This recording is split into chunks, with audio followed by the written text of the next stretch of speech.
تاریخ انسانیت میں کچھ شخصیات ایسی ہوتی ہیں جن کے افکار، کردار اور قربانیاں صرف ایک مذہب یا قوم تک محدود نہیں رہتی بلکہ عالمگیر ہو جاتی ہیں۔ امام حسین اور واقعہ کربلا اسی عالمگیر سچائی کی ایک درخشاں مثال ہیں۔ جہاں مسلم تاریخ دانوں اور علماء نے امام علی مقام کے کردار پر روشنی ڈالی ہے، وہیں غیر مسلم مورخین، مصنفین، دانشور اور ادب کے دیگر لوگوں نے بھی کربلا کے پیغام کو خراج عقیدت پیش کیا ہے۔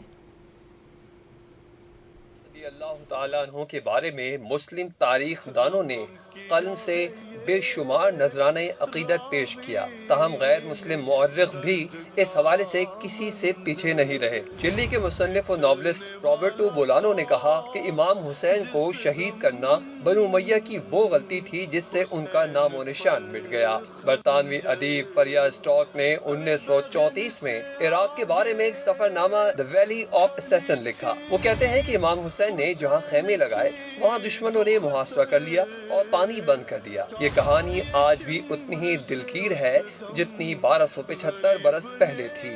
مشہور انگریزی ناول نگار چارلس جان ہیفم ڈکنسن کہتا ہے کہ امام حسین کی جنگ مال و متاع اور اقتدار کے لیے نہیں تھی۔ اگر ایسا ہوتا تو وہ خواتین اور بچوں کو ساتھ لے کر کیوں جاتے؟ کیمبرج یونیورسٹی میں عربی کے پروفیسر ایڈورڈ جی براؤن کے حوالے سے لٹریری ہسٹری آف پرشیا میں لکھا ہے کہ کربلا کا خون آلود میدان یاد دلاتا ہے کہ وہاں خدا کے پیغمبر کا نواسہ اس حال میں شہید کیا گیا جب وہ بھوکے اور پیاسے تھے اور اس کے ارد گرد ان کے لواحقین کی لاشیں بکھری پڑی تھیں۔ چیسٹر کے ادبی اسکالر ڈینارڈ نکلسن نے تاریخ اسلام مولانا رومی اور علی حجویری پر بھی کام کیا۔ ان کے حوالے سے لٹریری ہسٹری آف عرب میں ہے کہ جس طرح امام حسین کے ساتھی ان کے ارد گرد جانثار ہوئے اور آخر میں امام خود بھی شہید ہو گئے، یہ بنو امیہ کا سیاہ ترین کردار ہے۔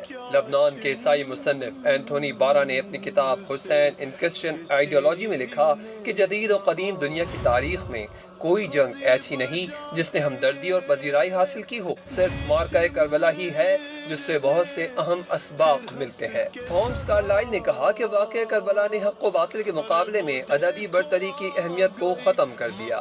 فرانس کے معروف ادیب فورسٹ وکٹر ہوگو نے لکھا کہ امام حسین رضی اللہ عنہ کے انقلابی اصول ہر شخص کے لیے مشعل راہ ہے۔ روسی مفکر لوئی ٹالسٹائی نے کہا کہ امام حسین ان تمام انقلابیوں میں ممتاز ہیں جو گمراہ حاکموں میں سے گڈ گورننس کا تقاضا کرتے تھے، اسی راہ میں انہوں نے شہادت حاصل کی۔ جاپان کے مصنف کویان نے لکھا کہ امام حسین کا انقلاب پسے ہوئے طبقے کے لیے جدوجہد کا راستہ روشن کرتا ہے۔ اسکاٹش ادبی اسکالر سر ولیم میور کہتے ہیں کہ سانحہ کربلا نے تاریخ محمد میں خلافت کے خاتمے کے بعد بھی اسلام کو انسانی ذہنوں میں زندہ رکھا ہے۔ ہنگری کے مصنف گیورجی لیوکیکس کہتے ہیں کہ امام حسین کا تصور مرکزی طور پر انسان کی فری ول، شخصی آزادی اور اپنی قوم کی خوشحالی کے لیے استبدادی حاکم کے سامنے کھڑے ہونے پر فوکس کرتا ہے۔ روسی مفکر اوگیرا کا کہنا ہے کہ امام حسین رضی اللہ تعالیٰ عنہ ہر اس طبقے کے لیے مثال ہے جو طبقاتی جبر کا شکار ہے۔ انگلش رائٹر تھامس لیل نے لکھا کہ امام حسین کے عقیدت مند ان کے دیوانے ہیں، اگر انہیں صحیح رخ میں گائیڈ کیا جائے تو یہ دنیا ہلا کر رکھ سکتے ہیں۔ والف انسٹیٹیوٹ کیمبرج کے بانی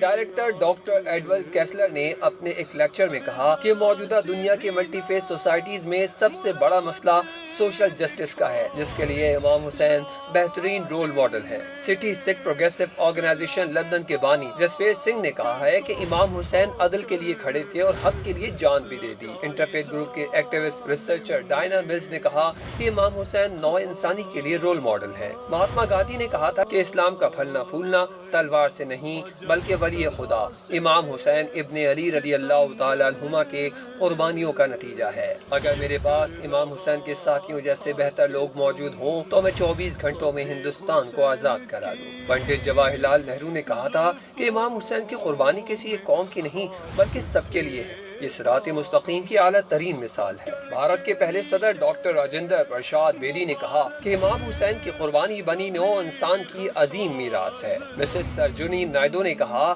کہ امام حسین رضی اللہ تعالیٰ عنہ دنیا کے تمام مذاہب کے لوگوں کے دلوں پر راج کرتے ہیں اور ہر کمیونٹی کے لیے باعث فخر ہیں۔ ڈاکٹر رادھا کشن بھارتی صدر نے کہا تھا کہ وہ امام حسین نے 1300 سال پہلے قربانی دی لیکن ان کی لافانی روح آج بھی سب کے دلوں میں زندہ ہے۔ نیلسن منڈیلا نے کہا کہ میں نے 20 سال جیل میں گزارے ہیں۔ ایک رات میں نے فیصلہ کیا کہ تمام شرائط پر دستخط کر کے رہائی پا لینا چاہیے، لیکن مجھے امام حسین اور واقعہ کربلا یاد آ گیا۔